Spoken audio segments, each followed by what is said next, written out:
Welcome back. So I was thinking about the Bible story between Sarah and Hagar. That's basically in Genesis. Genesis 16 is kind of where the story kind of begins. The whole thought process with it was like, what happens when you move before allowing God to do what he originally intended to do for you. So what took place at the time, their names was Abram and Sarai. So Abram and Sarai was married, but Sarai couldn't have kids just yet. God didn't allow her to be able to conceive just yet. And what Sarah, I'm going to say Sarah because I'm just used to calling her Sarah. She goes through a name change a little later through the text. What Sarah did was she asked Abraham to allow one of her slaves to conceive a baby for them. What kind of stood out to me in the text, and I do pay attention to how God words things because I feel like sometimes that does matter because of just the different things that are going on in today's times. He thinks ahead because, like I said, he has an original plan. But in the text, it says, he slept with Hagar and she conceived. Like, he didn't say, he slept with Hagar and later they found out she was pregnant. Like, he didn't say he slept with Hagar multiple times until they conceived. It says he slept with Hagar and she conceived. I'm going to just let that sit there and let God move whatever way he wants to move with that. But it says that when she was pregnant, she began to despise her mistress. So as I was reading that, it was like, okay, Hagar started to despise Sarah. Like, that doesn't really make sense to me. But then I was listening to a YouTuber the other day, and I was wondering why it was taking me so long to kind of get this together to put into words. And God does things like that for a reason, because it's like different pieces that he has to put together to make it make sense for what he's trying to convey. And there was a guy I was watching, and I was just like, he looks like he's matured. Like, I wonder what took place to make him look so mature. Like, he went from, I definitely don't want to say childish, but he went from like a baby-like presence to just looking mature. And something in me was just like, something took place with him for him to look mature, but he just hadn't expressed what it was just yet. But then he expressed how he had just had a child. And he was explaining how while he was going through the pregnancy with the mother of his child, that he seen how his child's personality was taking over the mother of his child's vessel, her body, basically. And how whenever the child needed something, it would physically present in the mother.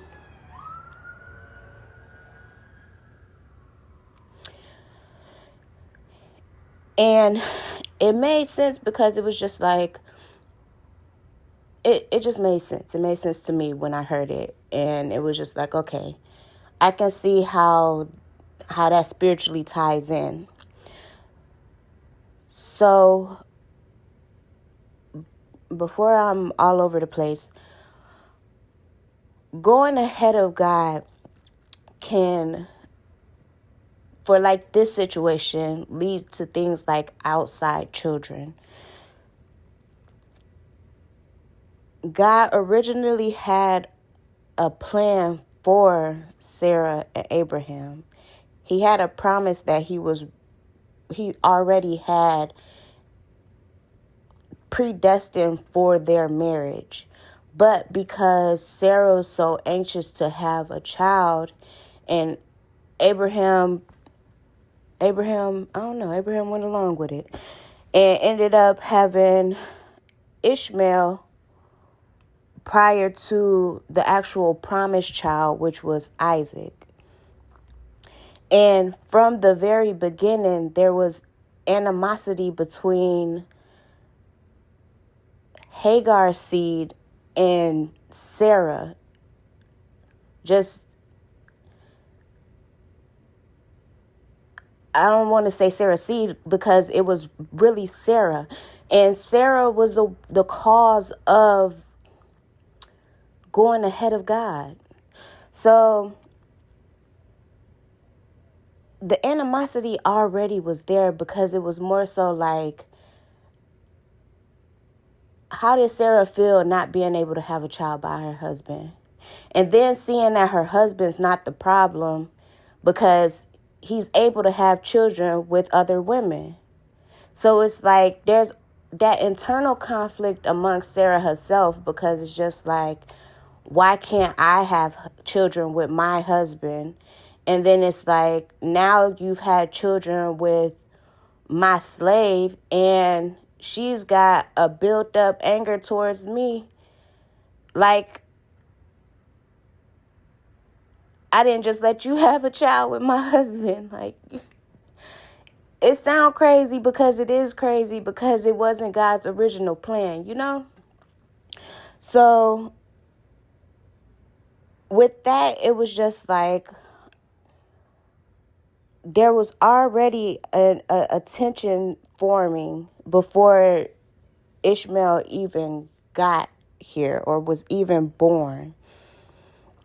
And Sarah pretty much was blaming Abraham. Abraham's pretty much saying, like, this is your slave. Do what you want with her. And Sarah started to mistreat Hagar because of this. But God he always like kept Hagar in mind. He kept her in his heart. He kept her in his plans, even though she technically wasn't supposed to be a part of their plans in the first place. And it just shows how good God is in our mistakes, or in us trying to do things that we feel are best for us, when if we would have just waited, we would have got his best. But even in not waiting and getting his best, he still makes a plan to, I'm going to say, graft in, because he even does that today. I don't want to go all over the place. So he even grafts in I don't even want to say inconvenience, but the plans that we create that's not within his plans. So Sarah's mistreating Hagar. Hagar ends up running away, and God sends an angel to Hagar to kind of talk to her and comfort her through what she's going through. And God's telling Hagar beforehand that, like, yeah, you're pregnant. You're going to give birth to a son. But I hear you. I'm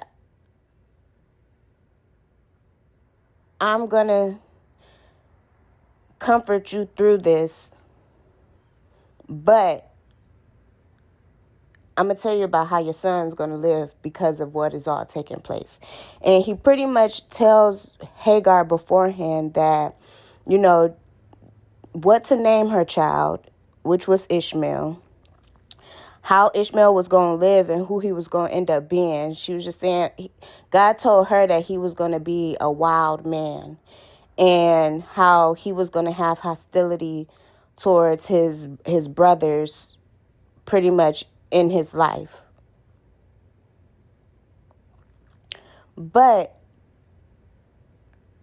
in the midst of that, like, God still had Hagar feeling like him just comforting her helped her through that hard time. Like, she said that she felt seen by God, and God really did see her, because like throughout just her story within the Bible, like, what stood out to me was how God kept telling her how much, like, I hear your cries, I see what's happening, I'm here for you. He was sending people to let her know how much he's still there for her and with her through something that she didn't probably even ask to be in. Like, Sarah chose her to come into their marriage, to have a baby for her, basically. But seeing that the child was still Hagar's, like, animosity already was formed from the beginning. And it passed down to Ishmael to be Ishmael's life. And these are things that take place when we go out of order of what God initially intended. I think it was in that same video where he was just like, having a child is so spiritual, more spiritual than people acknowledge. And that right there is an example of that. It's like people are just having kids or just creating families and not thinking about the spiritual aspects that trickle down to different generations because of decisions made out of selfish desires.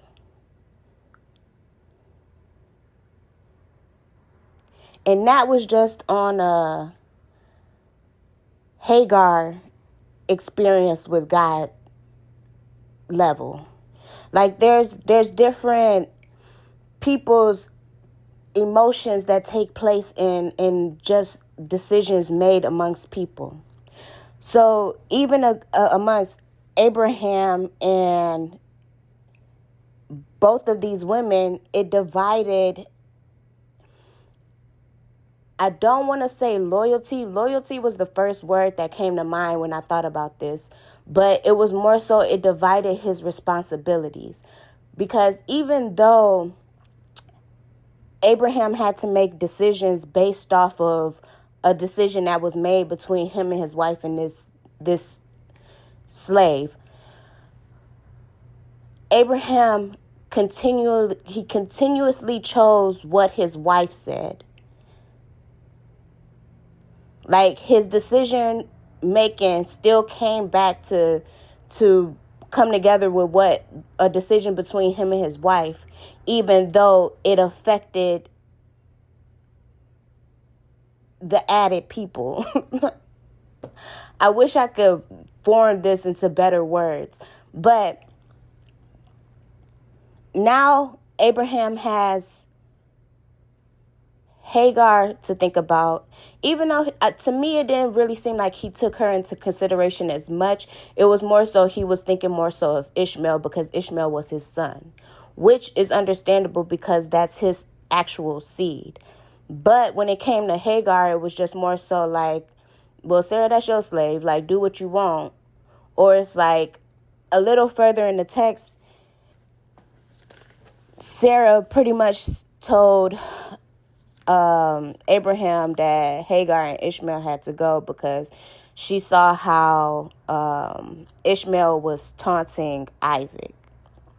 And because of that, she wanted them away from their whole family. And again, Abraham had to make a decision. Like, am I going to keep Hagar and Ishmael around and have animosity amongst my wife and my children? Or am I going to listen to my wife and just send this lady and our son away so that, we can have some type of peace here? And Abraham decided to send Hagar and Ishmael away. But God still provided. God still kept them in mind. But before we get there, what God was pretty much pointing out was that before Sarah went before God, God originally already had a covenant, a plan set in mind for these people. Give me 1 second. I'm going to look up what covenant actually means.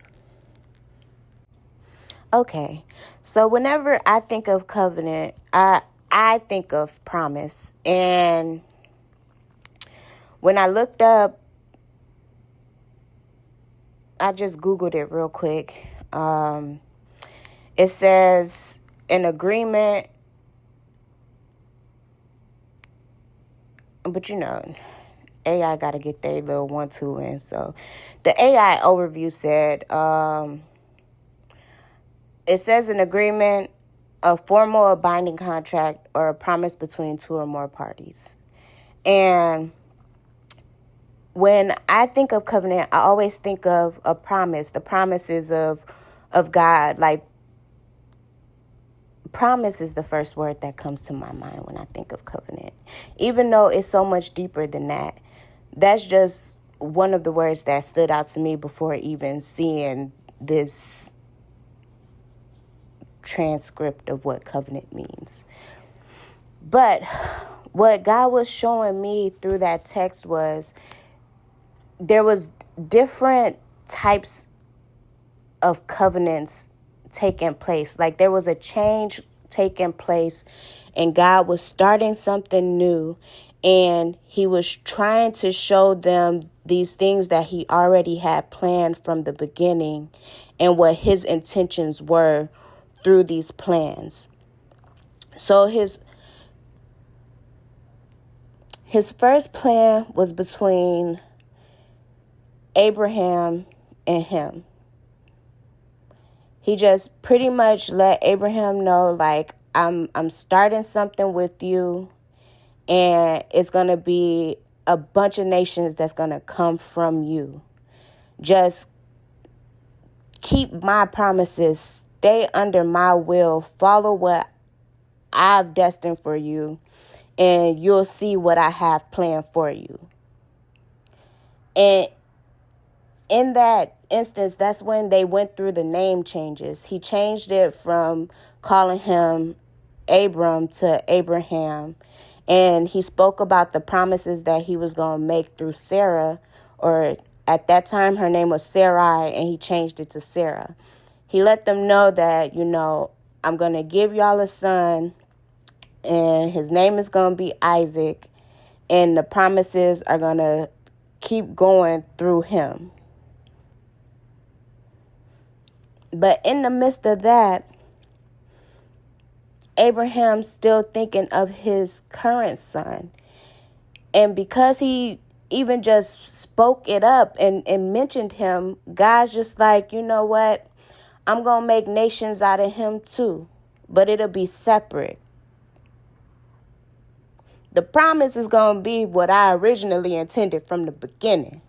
Because this is what it was supposed to be from the start. But because you brought him up, I'm going to let you know that I'm going still keep in mind that part of you as well. Which just shows how thoughtful Abraham still was of this other family. And what came to mind with this conversation that I was reading between God and Abraham, God wanted to show a physical representation of the new covenant. And with the physical representation, he told Abraham to circumcise the males in his family. And he was calling the foreign people that's added into his family, the slaves added into his family, his children, I'm just going to call it his family. And this physical representation was pretty much cutting or sacrificing flesh to the Lord to show that these are his people. What was special about that was Ishmael was 13 at this time. And he got to experience coming into the new covenant with his father in the same way that his father did, as a new experience. Like that's not something they were doing before. Nobody was cutting foreskin off. So to share in that experience with his father, knowing it's a symbolism of a new covenant that God is trying to do to show a promise that he's keeping with his children, it's just like it, to me, it's like a different type of bonding. Like, some stuff you just can't do again. Once it's done, it's done. Once you cut off foreskin, you can't grow it back. Like, it's done. So that's an experience that they shared at the same time together. Like, that's something nobody knew how that felt. No one would know what that felt like or what that was like. But that's something that was shared between them at the same time for the first time. And it's like, whether they want to or not, that's a bond that was formed between him and his son in a different type of way than it would have been with him and Isaac, because Isaac wasn't born just yet. And Ishmael is old enough to comprehend how this is a bonding experience between him and his father. Like, none of this is detailed in the word, but it's just some stuff, logic, bro. Just some stuff is logic. And it's just like, to me, that's what kind of stood out in this new covenant that he was able to share an experience with his father in. I really wish I could. I wish I'm explaining that better, but for the people that it's supposed to be understandable to, it's gonna be understandable to. But what it made me think of was in Romans, when it started talking about what actual circumcision is, and how, and even now, a newer covenant, like, God always making provision to get back to his original intention. And in that, it was more so, I don't want to say like rebuking, but like,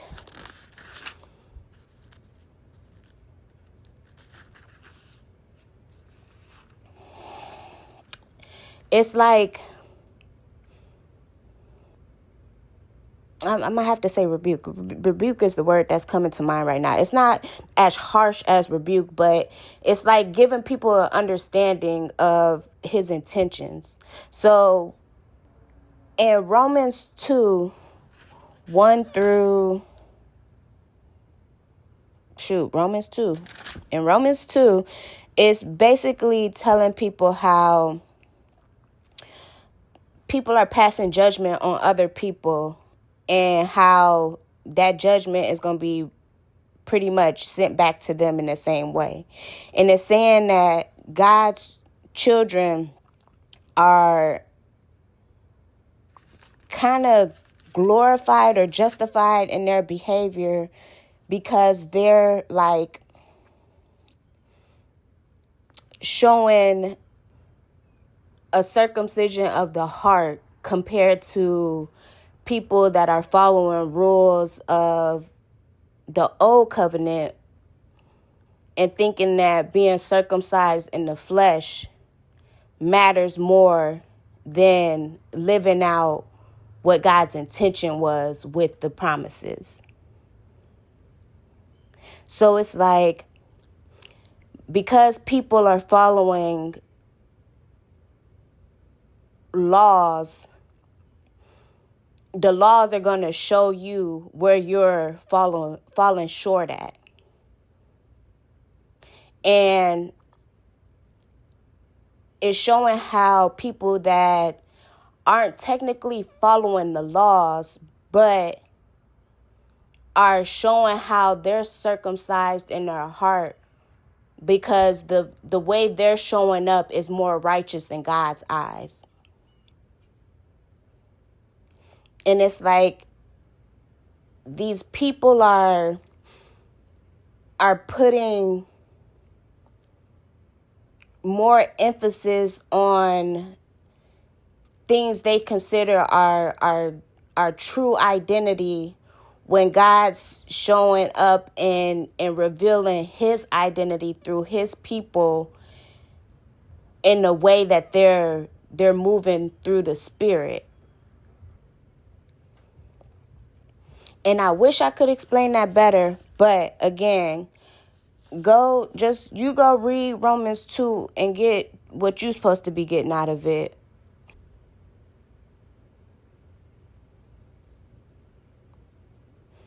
Because God's really using the old to make the new make sense, to comfort his children that's really out here just trying to get past the nonsense, trying to get past the BS, trying to get past oppression from stuff that God ain't even worried about. He trying to show his true intentions of what his covenant really is. And that's something you're going to have to read on your own to let God minister to your heart about. So, how God kind of had me end off the thought process with Hagar and Sarah, or Sarah going before God and doing her own thing. He just was showing how much he still put in consideration of all the moving pieces of his plans, of the people he's allowed to be within his promises. So like I was saying before, God made a promise that Abraham and Sarah was going to have a child. And he made it a point to show the time frame and when the promise was going to show up for them. So a year before, he had Abraham circumcised and telling him about this new covenant.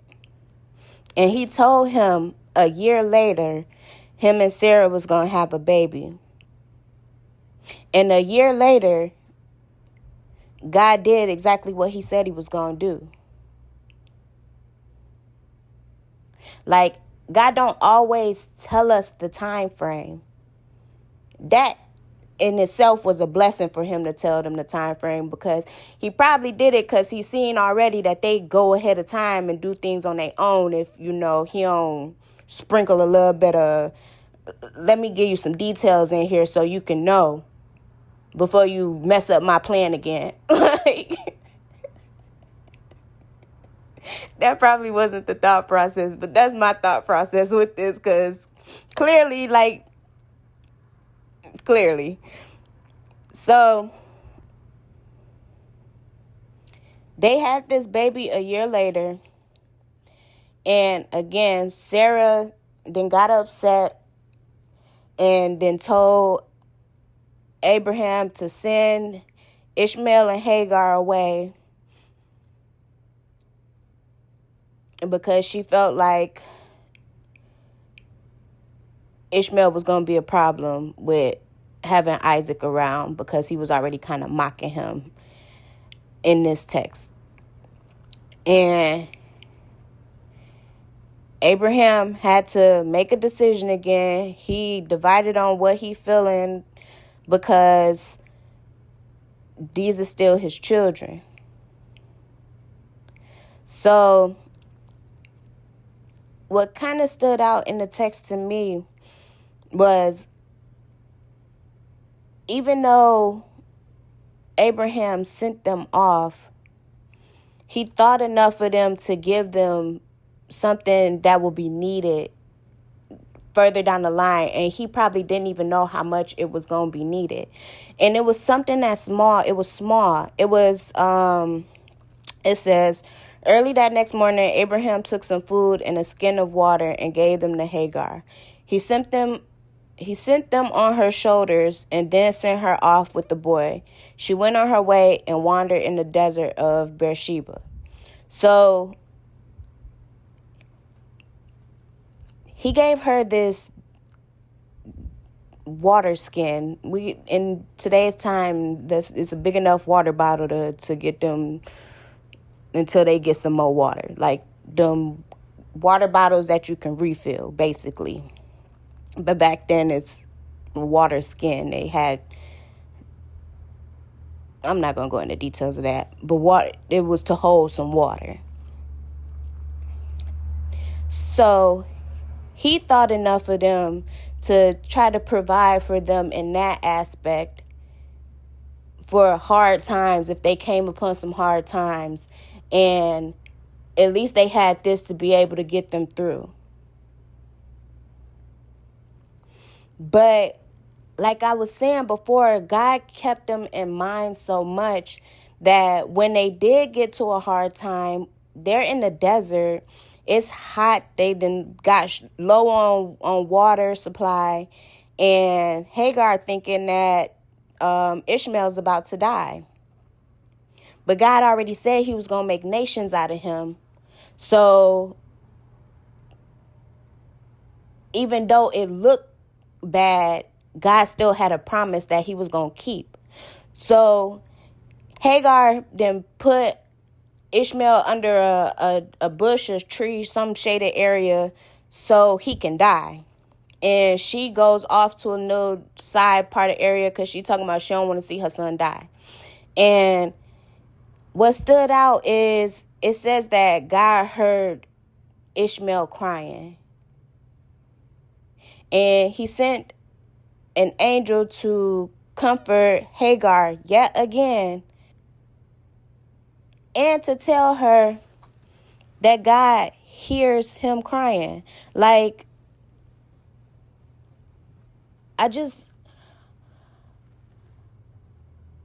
for these to be some outside people that's not in the covenant or wasn't an original plan, God is really always thinking of these. Like he's throughout this whole text is so mindful of just them that it's like,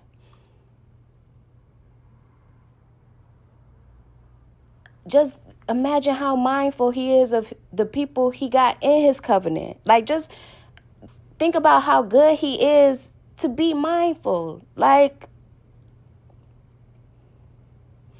that alone just says a lot about God's character. Like, anyway, he's telling Hagar, like, God hears him crying, and just reiterates the promise he didn't already told her. Like, he didn't told her again he's going to make him a great nation. Then he provides for her water from a well out of nowhere.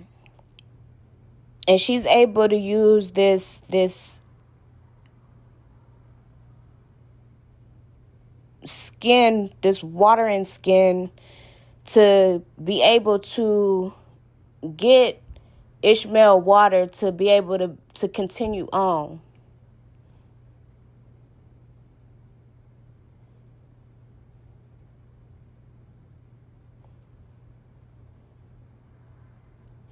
And then it shows how even God used her to continue, or to be mindful of him, to continue his lineage, because it says, again, like I said, God, it puts certain things in the text, and it says that she got him a wife. Like, she was being mindful of continuing his lineage for these nations that God promised them.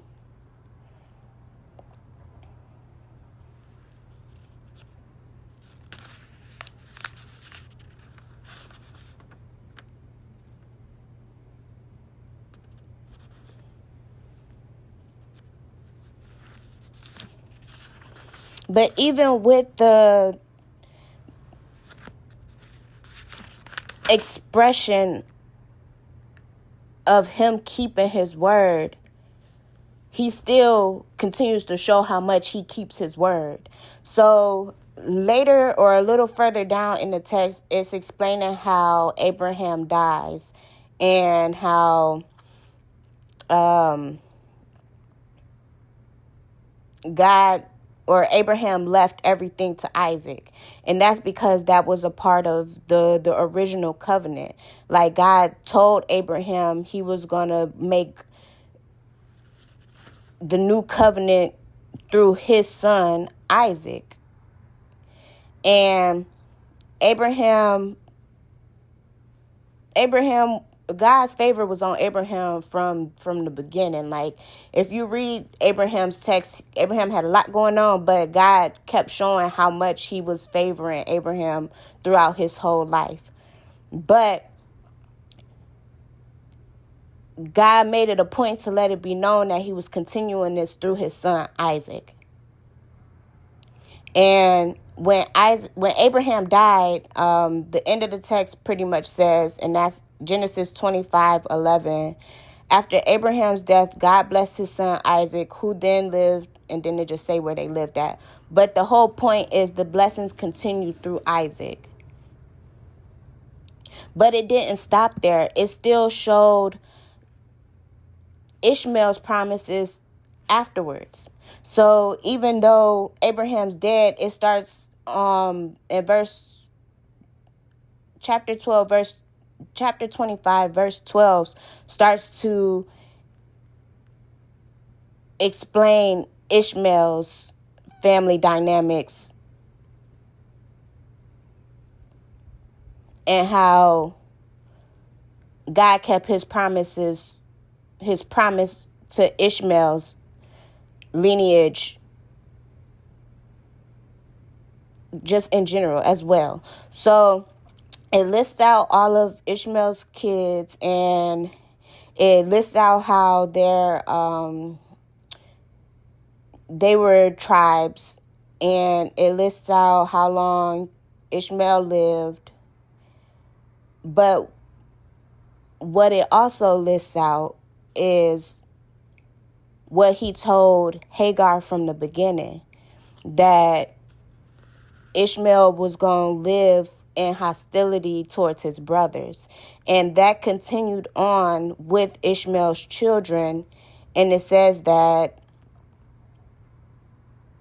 after listing out all his children and the tribes, that they lived in hostility towards all the tribes related to them.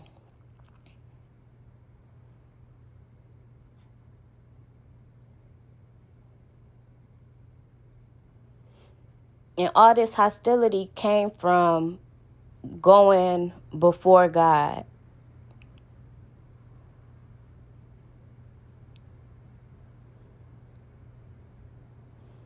when it talk about Isaac, which was the original plan, the original covenant, it talks about blessings. But when it comes to Ishmael, like, his life was labeled under hostility.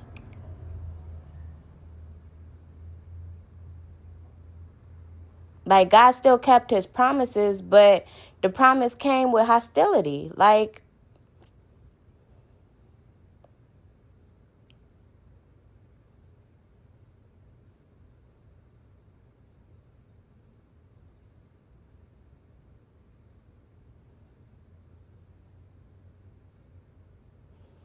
even in further along in the text, when God's reminiscing on this whole, pretty much this portion of his life with his children, he refers back to it, talking about how he wants his children to be under the blessings. He talks about how his children are constantly living in hostility because they're serving other idols, or going outside of his promise and not following what he's originally planned.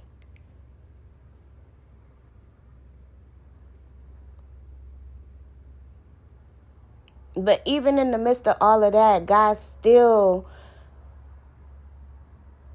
shows how much he still considers all aspects, and still tries to show how he's created a way to still show his love, to still show his favor, to still show how good he is to everyone that receives him.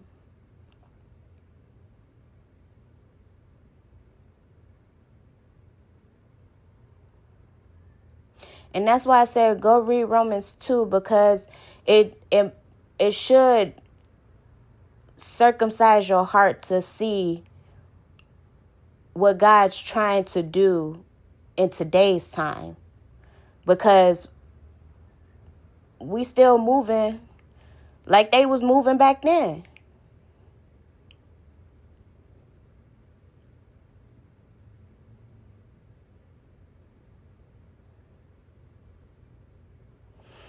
But